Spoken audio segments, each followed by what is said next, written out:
कातिल साहिल ने मुस्कान के लिए वकील हायर किया है और मुस्कान ने सरकारी वकील से केस न लड़ने के लिए कहा है।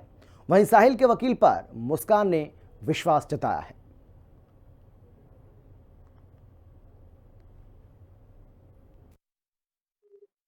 पूरे देश में चर्चा का विषय बना रहा सौरभ राजपूत हत्याकांड मामले में मेरठ जेल में बंद सौरभ की पत्नी मुस्कान और उसका प्रेमी साहिल उम्मीद है कि अब जल्द ही जेल से बाहर आने वाले हैं, क्योंकि जो साहिल का वकील था वही वकील अब मुस्कान का केस लड़ने वाला है। ज्यादा बातचीत के लिए हमारे साथ जेल अधीक्षक है डॉक्टर वीरेश राज शर्मा जी।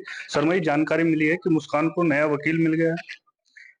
देखिए, यदि किसी बंदी के पास कोई वकील नहीं है तो कारागार का एक कर्तव्य है कि उसको सरकारी वकील दिया जाए। यहाँ से उन दोनों की जमानत खारिज हो गई थी, तो हम लोगों ने पूछा कि सरकारी वकील state legal service authority salsa के माध्यम से उनको उपलब्ध कराया जाना है कि नहीं। और कुछ प्रो बोनो जो वकील होते हैं जो कि समाज सेवा के तहत अपने प्रपोजल भेजते हैं, उनके लिए भी उन्होंने मना किया है तथा सरकारी वकील के लिए भी मना किया है।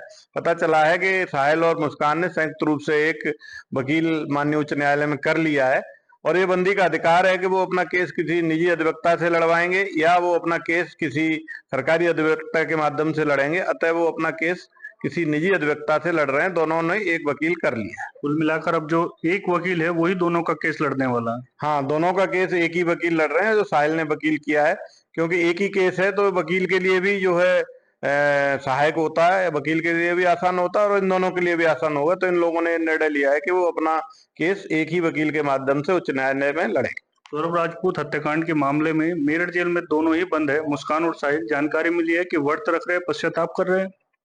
देखिए, कारागार का ये मतलब होता है कि संस्कारों का गृह। कारागार का मतलब हमारा ये नहीं है कि केवल बंदी को जेल में ही रखा जाए। हमारा मतलब ये है कि बंदी को सुधार कर समाज में पुनर्स्थापित करना है। वो जब भी छूटे तो समाज में एक अच्छे नागरिक की तरह रहे। इसी के तहत जेल में पूजा पाठ सभी धर्मों के लोग अपने करते हैं। उसी के तहत यहाँ पर माननीय सांसद जी आए थे, उन्होंने रामायण 1500 बंदियों को लगभग बांटी थी। उसमें इन दोनों ने भी रामायण ली थी। तो दोनों रामायण पढ़ते हैं, विशेष रूप से सुंदरकांड पढ़ते हैं तथा महिला बैरक में काफी पूजा पाठ होता है। उसके तहत नवरात्रियों के व्रत, सुंदरकांड, रामायण का पाठ, भजन गीत, इन सब में बढ़ चढ़कर मुस्कान भाग लेती है। प्रेग्नेंट भी बताई गई थी मुस्कान, लगभग कितने माह की अब प्रेग्नेंट हो गई है। बच्चा चाह रही है कि श्री कृष्ण जैसा हो। देखिए, हर माँ की इच्छा होती है कि उसका बच्चा अच्छे से अच्छा हो, क्योंकि जेल में जो है श्री कृष्ण भगवान जी का जन्म हुआ था। अतः अगर जेल में कोई बच्चा होता है तो प्राय उसका नाम कृष्णा या श्री कृष्ण रखा जाता है। तो उसकी भी इच्छा है, नेचुरल है कि श्री कृष्ण भगवान जैसे गुण उसके बच्चे में हो। ये उसका निजी मामला है, लेकिन ये इच्छा जरूर है। बिल्कुल, बहुत बहुत धन्यवाद। डॉक्टर वीरेश राज शर्मा थे, मेरठ जेल अधीक्षक, बता रहे थे कि किस तरीके से मुस्कान और साहिल मेरठ जेल में रहकर व्रत रख रहे हैं, पूजा अर्चना कर रहे हैं। मुस्कान की इच्छा है कि जो उसका बेटा जन्म ले मेरठ की जेल में, वो कृष्ण की तरह ही हो और उसका नाम भी कृष्णा या कृष्ण ही रखा जाए।